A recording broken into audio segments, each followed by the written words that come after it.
Assalamualaikum warahmatullahi wabarakatuh. Kali ini penulis ingin bahas soal bagaimana sih caranya kalau sudah kadung punya motor yang kompresinya tinggi, terus rencana mau buat motornya untuk ngojek, untuk dipakai eh, harian, pakai bensin Pertalite. Lumayan kan ya, bensin Pertalite itu berapa sekarang? 7.500. Lupa. Dibanding dengan 9.000 kan jauh ya. Pertamax 9.000.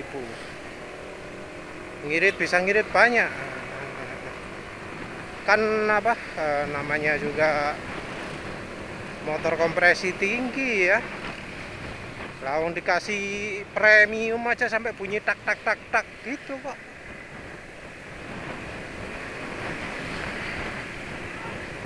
Jadi jelas nggak sehat kalau pakai premium.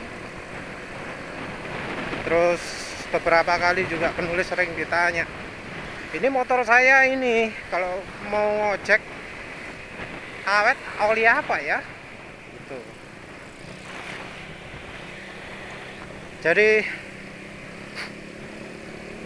Jadi kalau untuk keperluan sehari-hari pakai Pertalite, dipakai terusan gitu ya.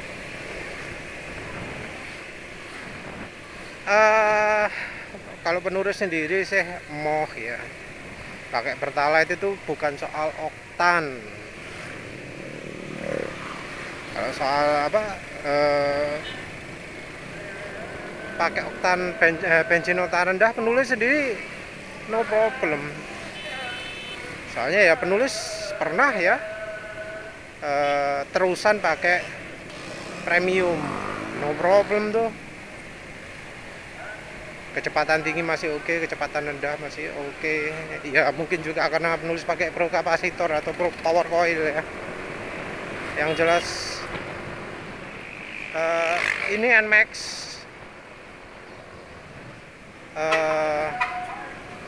memang bisa pakai Pertalite minimnya ya, di stretch pakai premium bisa. Nah kalau yang kayak motor baru-baru NMAX 2020, PCX 2016, PCX 160, PCX 160. Terus kemungkinan juga berikutnya bakal ada Honda Vario 160, ada ADW 160 dan seterusnya lah. Nah, itu kan cc-nya kompresi mesinnya tinggi.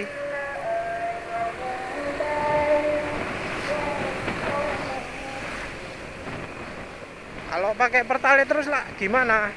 Kita nggak bicara soal ketidaksukaan penulis terhadap Pertalite ya, tapi dari oktannya saja lah, oktannya saja. Pertalite jelas nggak cukup, jelas kerendahan. Untuk PCX kerendahan, untuk NMAX mepet. NMAX itu kompresi mesin statisnya 11,6, sementara itu PCX 12,0 banding 1.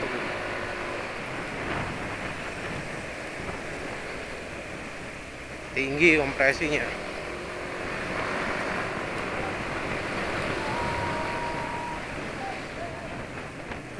Ada sebenarnya cara ya, beberapa cara sih ya. Kalau cara yang pas itu adalah ganti piston yang sudah dibubut sehingga kompresi mesinnya berkurang. Jadi ganti piston sekalian, dan biar awet pakai yang casting. Piston casting itu menjamin nggak mengalami pamer oli, nggak mengalami fuel dilution, karena ya pistonnya itu daya muainya kecil. Kecuali kalau apa silindernya forget juga, ya itu beda lagi. Tapi kan biasanya silindernya itu casting, pistonnya forget. Nah kalau sudah itu beda ya, beda. Aduh macet, harus agak ngebut nih ya. Jadi ya apa, kalau pingin untuk harian bebas dari penyakit vampiroli, apa nggak mengalami fuel dilution, baiknya pakai silinder pakai piston yang casting. Nggak ada waktunya untuk apa ngejar-ngejar yang forgingan lebih ringan, lebih anu ya, nggak penting itu. Kalau yang punya NMAX ya terutama, soalnya kalau yang PCS kan sudah bawaannya casting. Yang NMAX yang bawaannya bukan casting, bawaannya forging. Cuma yang NMAX tok yang butuh.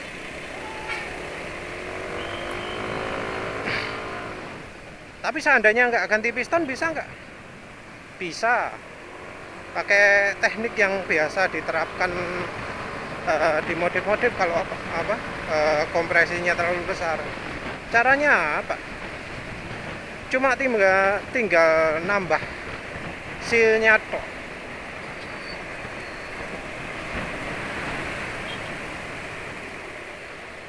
Jadi mainan seal. Kalau kompresi 12 aslinya sealnya 1, mungkin yang aman nambah 2 seal, jadi pakai 3 seal mungkin ya. Harga seal kalau nggak salah 25.000, 3 75.000. Yang mahal bongkarnya sih ya. Bongkarnya berapa? 150?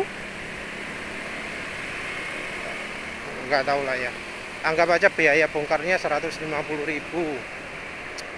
Total jadi 225 ya. 225.000. Tapi itu masih harus nambah oli mesin dan kulannya juga. Nggak bisa pakai apa adanya, pasti kulan harus ganti lagi. Nah ini kebetulan kalau sudah ganti kulan sekalian aja pakai kulan yang yang lebih dingin, pakai kulan yang lebih banyak airnya. Banyak mereknya di Indonesia yang lebih banyak airnya itu. Pokok yang bukan yang bawaan, bukan yang standar, pasti airnya lebih banyak.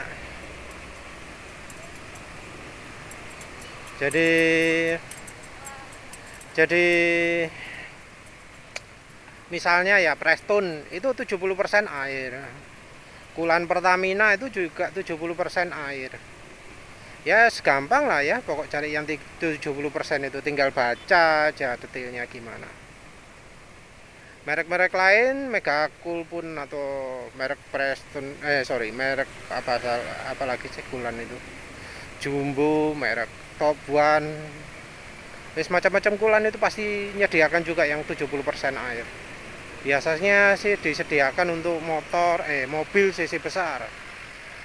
Jadi yang airnya lebih banyak untuk mobil cc untuk yang airnya banyak itu biasanya untuk mobil yang cc-nya besar. Ya tinggal dicari aja lah, mudah itu.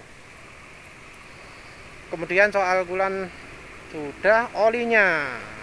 Oli ini penulis sering ditanyakan, kalau motor untuk ngojek itu olinya apa? Motor untuk ngojek itu yang dibutuhkan adalah kestabilan. Nggak usah mikir lagi lah, awal-awal terlalu berat, tarikan berat, no problem lah ya. Untuk suhu Indonesia itu, untuk motor yang kelas gini nih, belakang 50 cocok. Jadi oli 20W50, SAE 40 itu cocok. Kalau penulisnya biasanya nyarankan pakai meseran B40 dulu. Kalau nggak cocok pakai Fastron Techno 15W50. Atau kalau misalnya pengen ngirit ya pakai meseran 20W50. Kalau mesin sehat nggak mengalami pengurangan atau apa, oli 20W50 meseran itu bisa untuk sekitar 3.000-an gitu, aman lah ya kalau mau mesin sehat. Kalau Fastron Techno 15W50 lebih panjang lagi, bisa 5.000. Ya tapi ini tentu tergantung cara pakainya. Kalau cara pakainya kebut-kebutan ya beda lagi ya. Ingin lebih awet lagi, campur minyak goreng.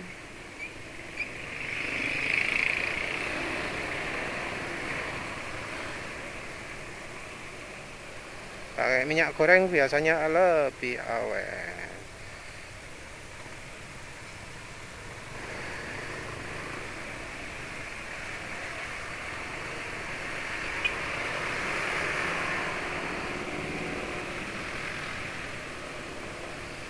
Ini mobil lampu belok kiri.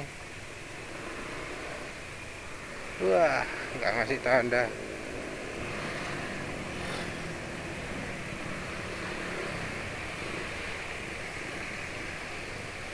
Waduh, jalan kirinya diambil. Udah nggak ada jalan tuh ya.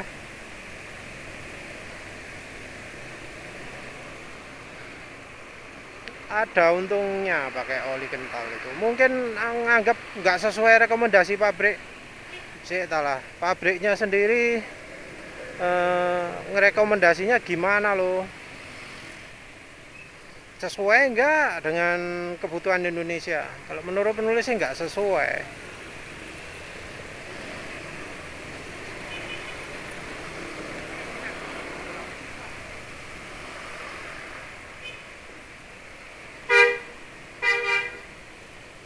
Nggak sesuai karena apa? Indonesia disamakan dengan Jepang. Coba kalau nggak percaya, lihat rekomendasinya untuk PCX Indonesia dan Jepang. Sama persis. Rekomendasinya Jepang berapa? 10W30. Indonesia berapa? 10W30. Sama kan? Nah itu nggak masuk akal. Karena sana suhunya lebih dingin, cenderung lebih dingin. Sementara Indonesia cenderung panas. Nah ngapain disamain gitu loh.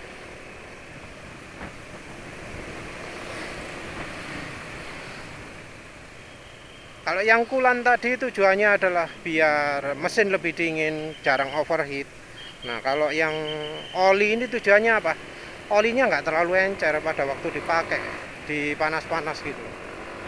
Apalagi kan perjalanan kadang jauh gitu, dipakai macet-macetan gitu ya. Nah, itu wes emang harusnya pakai oli kental.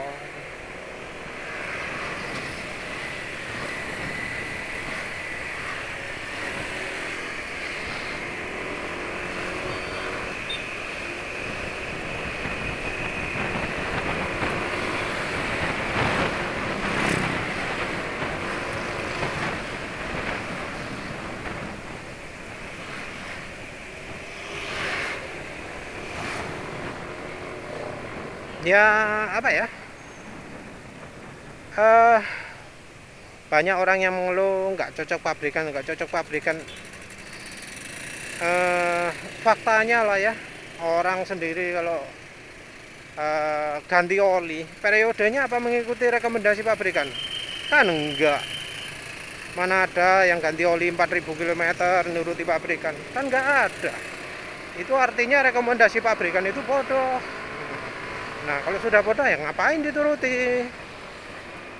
Yang cerdas aja lah. Kalau segitu aja sudah nggak dituruti ya ngapain terpaku dengan 10W30, 10W40 gitu, yang konon katanya cocok untuk olinya. Nah, kalau cocok ya orangnya rajin ya nggak mungkin lah sampai terjadi mesin apa bearingnya oblak macam-macam. Tapi kan terjadi, sudah nuruti, sudah olinya sudah pas 10W40, 10W30 tapi masih mengalami aja bearing oblak. Itu artinya yang merekomendasi olinya nggak beres.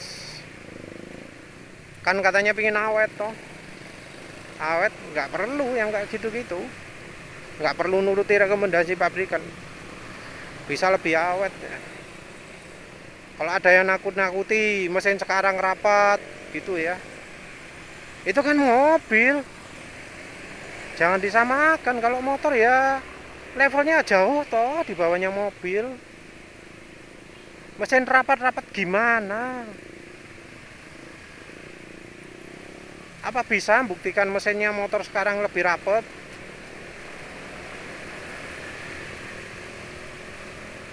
Mesin motor kan dari dulu sampai sekarang sama saja.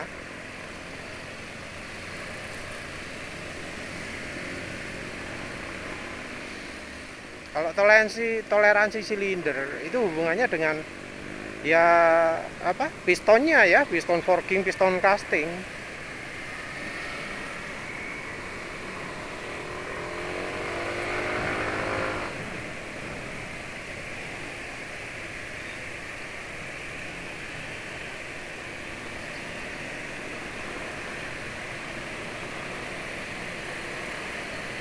Ya ada lain ya. Jadi kalau disimpulkan gampang sih ya. Pingin awet, pingin bisa pakai pertalite. Nah, kompresinya diturunkan. Nah, nurunkan kompresinya kalau cara benernya itu ganti piston. Cara murah meriahnya itu adalah pakai sealnya ditambahi. Kalau PCX mestinya yang aman ditambahi seal 2 lagi, jadi sealnya total pakai 3. Kompresi turun, tapi ya apa namanya,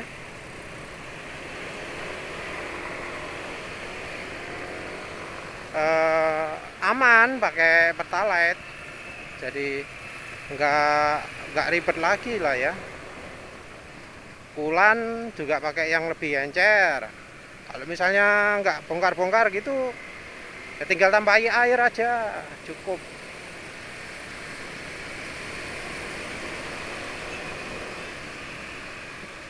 Nah, yang perlu diperhitungkan juga adalah busi. Nah, kalau kompresinya sudah turun, biasanya itu busi jadi lebih dingin. Jadi butuh busi panas. Biar di RPM rendah enak. Busi panas ini bisa pakai busi biasa yang apa angkanya itu lebih apa ya, lebih tinggi atau lebih besar, lebih kecil atau lebih besar itu tergantung dari merek businya ya. Nanti penulis lihat persamaannya ada enggak.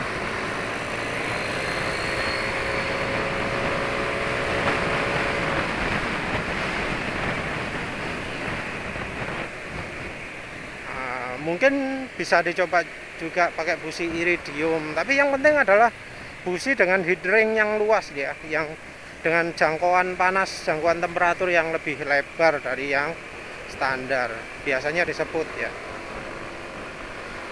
entah platinum entah iridium, biasanya gitu businya.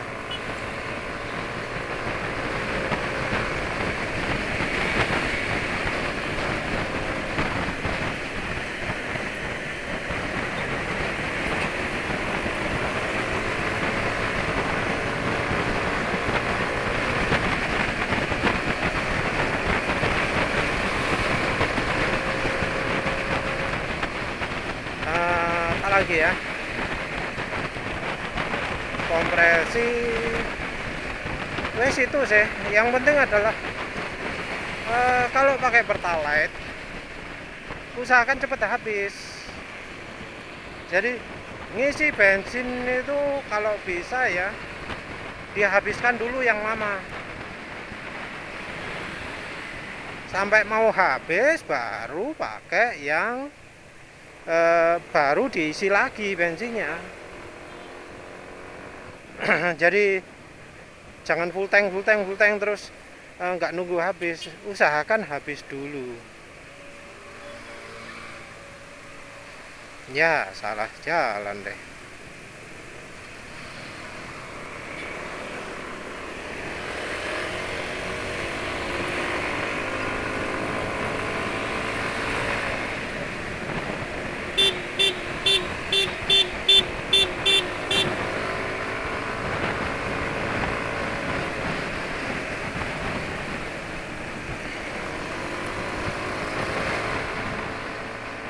Jadi kalau pakai bensin pertalite itu amannya dihabiskan.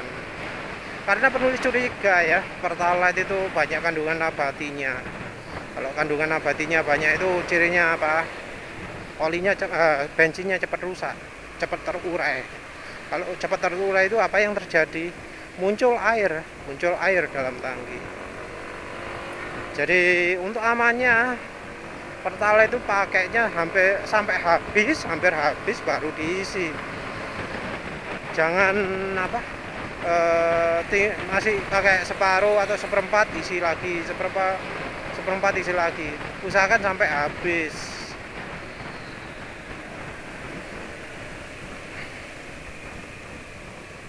Jadi itu.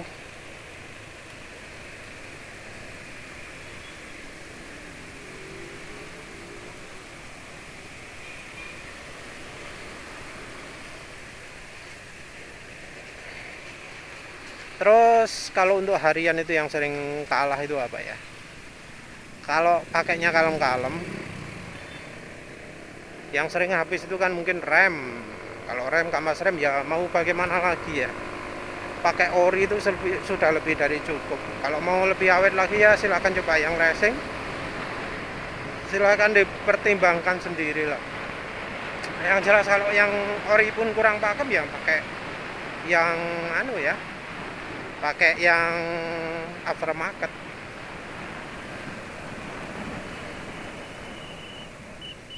Yang nggak awet lain itu kampas kampas ganda ya, kampas koplingnya.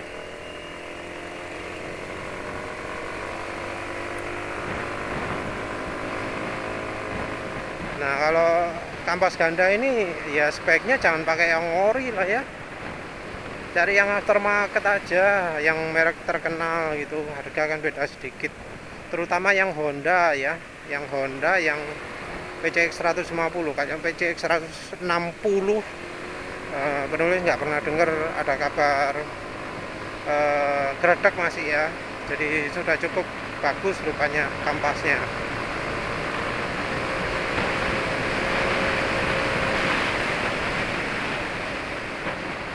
Tujuannya ya pakai kampas gini ya biar nggak panas, nggak selalu gesekan terus dengan rumah kampasnya, karena kalau gesekan terus ya otomatis bisa cepat rusak juga, mangkokan macam-macam. Ini tergantung dari cara pakainya sih ya, cara pakai juga mempengaruhi.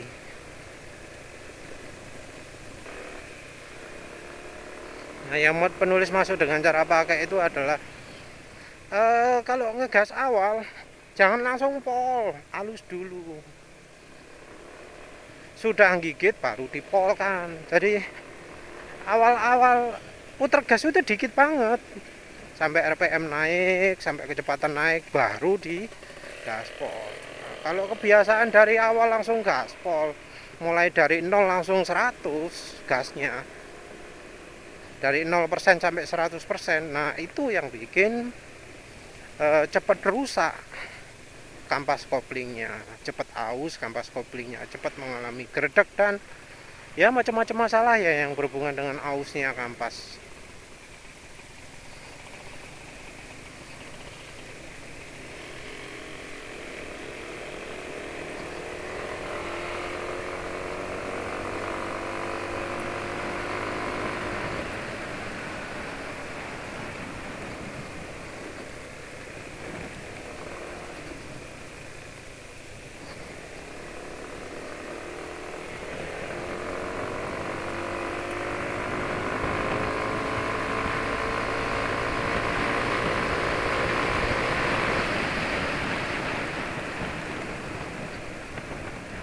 Kayaknya cuma itu ya kalau butuhnya untuk bikin motor awet ya.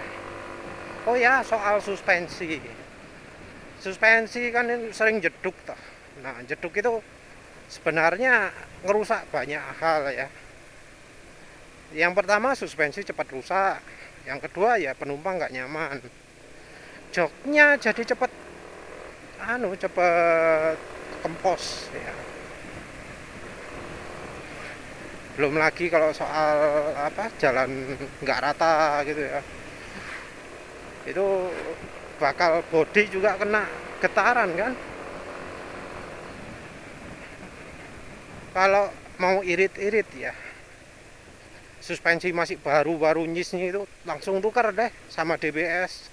Setel wis paling yang paling keras terserah lah wis. Bisa itu. Disetel empuk bisa, disetel keras bisa. Atau disetel paling empuk terus mengandalkan ganjal stopper. Nah, wis itu mantep.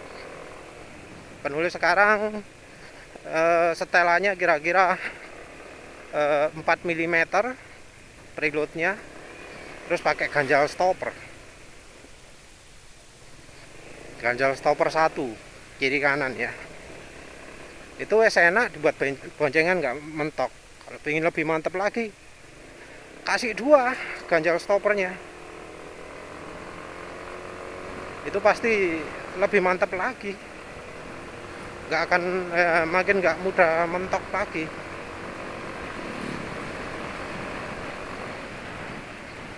Masih kurang, kasih 3, tapi ya pasti akan makin keras lah ya.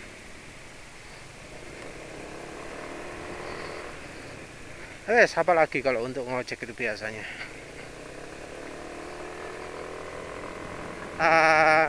wes kayaknya itu aja lah ya.